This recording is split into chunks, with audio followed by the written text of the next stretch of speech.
हाँ देखिए बेटा, एक कॉम्प्लेक्स नंबर मेथड है ऑल्टरनेटिंग करंट सर्किट को सॉल्व करने का। तो अब तक आपने जो मेथड देखी है सीरीज कॉम्बिनेशन पे डायरेक्ट है। जब सीरीज कॉम्बिनेशन में है एलसीआर, तब आपको कभी भी ये मेथड यूज नहीं करना। आपके पैरेलल सर्किट भी हमने बिना इस मेथड के सॉल्व किए हैं। जैसे मान लो आर और एल लगा हुआ है, आर सी लगा हुआ है। अगर यहाँ पर ये रेजिस्टेंस आप हटा देंगे तो भी आपको इस मेथड की जरूरत नहीं पड़ेगी, क्योंकि फिर आप अलग आई वन आई टू निकाल के उनको साइन फंक्शन जैसे आप ऐड करते हैं उस तरीके से ऐड करके सोर्स से आरएमएस वैल्यू या फिर दोनों कर सर्किट में दोनों ब्रांचेस में करंट की आरएमएस वैल्यू ये सब निकाल सकते हैं। ठीक है। बट यहाँ पर मैंने रेजिस्टेंस लगा दिया तो फिर आपके सारे मेथड जो अब तक पढ़े हैं हमने, फेजर मेथड या जो भी है सीरीज कॉम्बिनेशन वाले मेथड, वो आप नहीं लगा पाएंगे बेटा इसमें। ठीक है। तो ऐसी सिचुएशन में कि कैसा भी सर्किट आ जाए, अगर आपका वैसे आउट ऑफ कोड से बेटा एकदम नहीं आ सकता, फिर भी चांस है कभी दे दे इस तरह का कॉम्प्लिकेटेड सर्किट। ठीक है। तो फिर ये complex number method last resort है हमारा। ये आपका कैसा भी सर्किट सॉल्व कर देगा, क्योंकि ये आपके सर्किट को एकदम डीसी सर्किट बना देगा बेटा। ठीक है ना।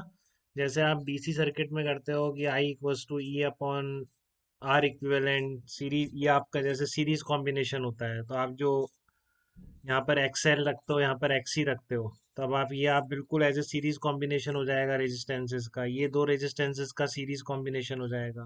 फिर ये दोनों पैरेलल में हो जाएंगे, फिर जो पैरेलल बनेगा इसके साथ सीरीज में हो जाएगा। तो इस तरह से आप आर इक्विवेलेंट लिख पाओगे बिल्कुल डीसी सर्किट की तरह। ठीक है, इस मेथड को यूज करते हुए। बट इस मेथड में देखो करना क्या होता है, आर को तो आप आर से ही रिप्लेस कर दोगे, कोई चेंज नहीं आएगा। बट जहां पर आपका एक्सएल इंडक्टर लगा हुआ है तो उसका रेजिस्टेंस आप बोलोगे, आप जे ओमेगा एल बोलोगे बेटा उसको। ठीक है। जे क्या है, ये वही कॉम्प्लेक्स नंबर का आयोटा है। मतलब जे स्क्वायर इक्वल टू -1 होगा। ठीक है ना। जे स्क्वायर इक्वल टू क्या होगा, -1 होगा। इस तरह से आप एक्सी नहीं लिखोगे, उसको क्या लिखोगे, -J/ओमेगा सी, या फिर -J/XC। तो जे ओमेगा एल -J/XC ऐसे आप बोल सकते हो, या -J/ओमेगा सी की टर्म में भी लिख सकते हो। ऐसे याद कर लो आप, जे ओमेगा एल और -J/ओमेगा सी।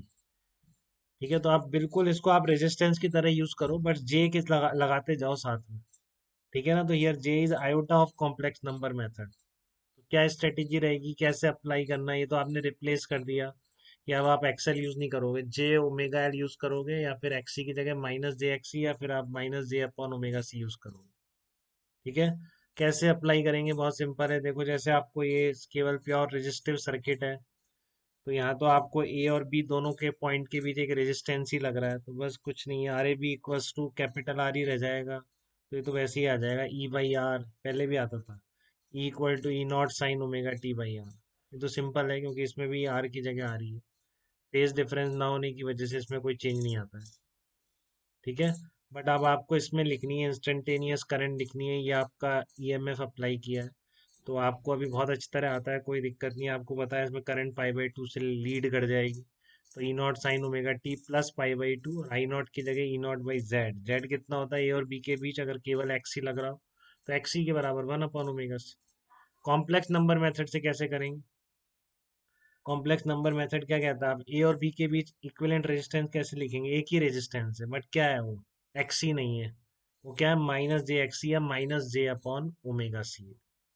तो ए और बी के बीच का आपने इस तरह से जे की टर्म में लिख दिया। ठीक है। तो आप पहले एक बार जनरल मेथड सुनिए, फिर हम मैं आपको बताता हूँ किस तरीके से करना है आपको। ठीक है। तो फंडा ये रहेगा बेटा, किसी भी दो पॉइंट्स के बीच, जैसे यहाँ पर ए और बी दो पॉइंट थे, अब तक आप जेड निकालते थे। ठीक है। दोनों पॉइंट के बीच जेड निकालना सीखा है आपने। ठीक है ना, वो इम्पीडेंस डायग्राम से। तो उसकी जगह अब आप क्या करेंगे, सीधा बिल्कुल सीरीज पैरेलल कॉम्बिनेशन के एडिशन की तरह आप इसको कर सकते हैं। ठीक है। सीरीज पैरेलल के एडिशन की तरह आप इसको कर सकते हैं बिल्कुल। तो वो करने के लिए आप देखिए क्या करना पड़ेगा आपको। ए और बी पॉइंट के बीच, ए और बी पॉइंट के बीच आपका दिख रहा है, इसमें कैपिटल सी दिख रहा है। ठीक है ना। तो इसको एज ए रेजिस्टेंस बोलिए। रेजिस्टेंस कैसा होगा ये रेजिस्टेंस होगा आपका -J/ओमेगा सी। तो हम क्या करते हैं बेटा, किसी भी दो पॉइंट के बीच आपका इस तरह की फॉर्मेट में आ जाएगा रेजिस्टेंस, सीरीज पैरेलल सब मिला मिलू के मॉड ऑफ ए प्लस जेबी की फॉर्म में आ जाएगा। तो इसका मैग्नीट्यूड कितना होता है, कॉम्प्लेक्स नंबर का मैग्नीट्यूड, अंडर रूट ए स्क्वायर प्लस बी स्क्वायर होता है, तो between any two points will give Z, तो इसका मॉड आपका अंडर रूट ए स्क्वायर प्लस बी स्क्वायर किसी भी दो पॉइंट के बीच की जेड हो जाएगी। और जो टेन फाई होगा b by a, that will give the phase difference between current and voltage, कि उन दोनों पॉइंट के बीच पोटेंशियल डिफरेंस और चलने वाले करंट में फेज डिफरेंस कितना है। तो यहाँ पर ध्यान रखिए थोड़ा सा, आपका ए प्लस जे बी आपने इम्पीडेंस निकाल ली दो पॉइंट के बीच, ठीक है, तो जे आप प्लस जे ऊपर है, आपका माइनस जे ऊपर है, जो आपका कॉम्प्लेक्स नंबर का प्लेन होता है वैसे। बट अब ये करंट का है बेटा, ये करंट का फेज है, तो अगर प्लस जे में आएगा आपके जेड की वैल्यू, तो आपका वोल्टेज लीड करेगा इसमें। ये थोड़ा सा डिफरेंट है, ठीक है। अब यहाँ पर ऊपर जो जा रहा है इस साइड, पहले वहां पे आता था अपन करंट की फेज लीड बोलते थे, अब यहाँ पर वोल्टेज लीड करेगा, इस साइड आ रहा है माइनस जे आ रहा है, ठीक है, माइनस जे आ रहा है, कैप नहीं है बस माइनस जे है, माइनस जे आ रहा है, तो आपका जो कॉम्प्लेक्स नंबर का जो वेक्टर आता है, पोलर वेक्टर जैसे भी आप यूज करते हैं, वो वोल्टेज लैग इस डायरेक्शन में, इस डायरेक्शन में आ रहा है तो वोल्टेज लैग, मतलब जेड में अगर ये प्लस है तो आपका वोल्टेज लीड कर रहा है, अगर ये माइनस है तो वोल्टेज लैग कर रहा है। अब जैसे आपका ये एग्जाम्पल था अभी, आप इन दोनों के बीच रेजिस्टेंस लिखो, एक ही रेजिस्टेंस लग रहा है, वो क्या होगा, माइनस जे अपॉन ओमेगा सी, ठीक है ना, वो आपका क्या होगा, माइनस जे अपॉन ओमेगा सी होगा। तो मैंने मैग्नीट्यूड निकाला, आपका ये आया, उसमें जेड ए बी कितना आ रहा है, माइनस जे अपॉन ओमेगा सी। तो इसका मॉड अभी तो सिंपल है, ये जीरो है, इसमें तो वन अपॉन ओमेगा सी के बराबर ही आ जाएगा। तो ये इन दोनों पॉइंट्स के बीच, ए और बी के बीच जेड की वैल्यू हो गई वन अपॉन ओमेगा सी, ठीक है। तो ए प्लस आई बी, ए जीरो ही है तो माइनस से इधर आ जाएगा, अब ये साइड आ रहा है तो वोल्टेज लैग करेगा पाई बाई टू से, मतलब करंट लीड करेगी। तो वही आपका रिजल्ट पहले से याद था आपको, ये कैपेसिटर लग रहा है और आपका सोर्स इस तरीके से है, तो इसमें आपको पता था करंट लीड करना है, वोल्टेज लैग करना है, ठीक है। तो कितना आ गया आपका sine omega T plus pi by two current आ जाएगा, अगर ये E equals to E not sine omega plus T, और जेड आपने निकाल ली, माइनस जे अपॉन ओमेगा सी का मतलब है वन अपॉन ओमेगा सी। तो ये बहुत पहला एग्जांपल लिया है, फंडा आपको इससे क्लियर हो रहा होगा कि ए और बी के बीच आपको रेजिस्टेंस लिखना है। यहाँ पर सीधा सा था और कुछ नहीं था, केवल एक ही था, तो वो लिखा आपने माइनस जे अपॉन ओमेगा सी। वो किस फॉर्म का आएगा, जब भी आप जेड लिखेंगे ए प्लस जे बी फॉर्म का आ जाएगा, तो आप इसका मैग्नीट्यूड निकाल लीजिए, वो तो जेड आ जाएगा, tan phi equals to B by A phase difference आ जाएगा। तो मैं कॉम्बिनेशन में आपको एक बार अब और अप्लाई करवाता हूँ, जिससे आपको और क्लियर हो कॉम्प्लेक्स नंबर मेथड। दो पॉइंट के बीच जेड लिखना आपको आए, ठीक है ना।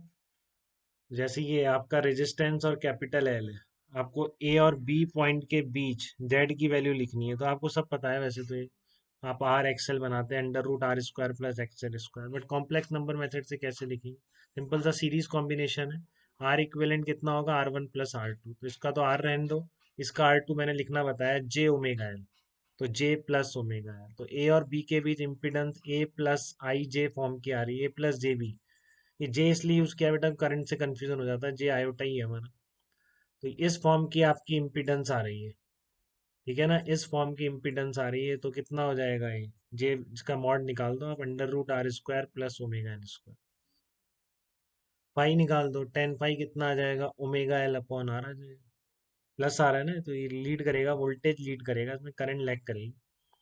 तो ये आपको पहले से भी पता था, बट आपने इस तरीके से ए प्लस आई बी की फॉर्म में किसी भी दो पॉइंट की जेड निकल आ रही है बेटा, ठीक है।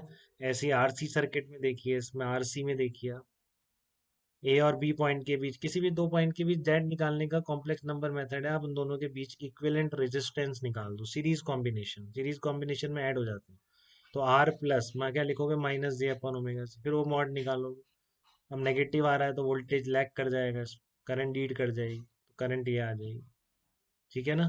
तो आप सीखिए, आपको दो पॉइंट के बीच बिल्कुल इक्विवेलेंट का फार्मूला लगा के सीरीज पैरेलल, जैसे आप डीसी में देखते हैं, बिल्कुल डीसी सर्किट की तरह डील कर सकते हैं, बट रेजिस्टेंस आप directly R XL XC use नहीं करेंगे, R j omega L minus जे अपॉन ओमेगा सी यूज किए जाएंगे।